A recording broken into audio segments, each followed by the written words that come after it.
Hi అండి. అందరూ ఎలా ఉన్నారు? బాగున్నారా? నేనైతే ఈరోజు పిల్లలకైతే ఫుల్ డేస్ అయితే స్టార్ట్ చేశారు. అందుకనైతే క్యారెట్ రైస్ అయితే వండుతున్నాను. బేసిక్‌గా పాప అయితే క్యారెట్ తింటుంది గానీ, మా బాబు అయితే తినడు. అందుకని వాడి కోసం అయితే క్యారెట్ రైస్ అయితే తయారు చేస్తున్నాను.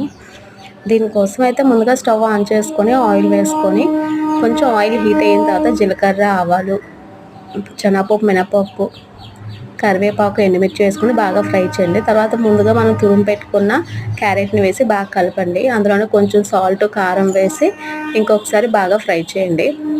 కొంచెం ఫ్రై అయిన తర్వాత మనం ముందుగా బాయిల్ చేసి పెట్టుకున్న రైస్‌ని తీసుకొచ్చి అందులో వేసి ఒక 5 మినిట్స్ కుక్ చేస్తే చాలా టేస్టీగా అయితే ఉంటుంది. ఇంకా అయితే ఇందులో ధనియాల పొడి కూడా వేస్తాను నేను.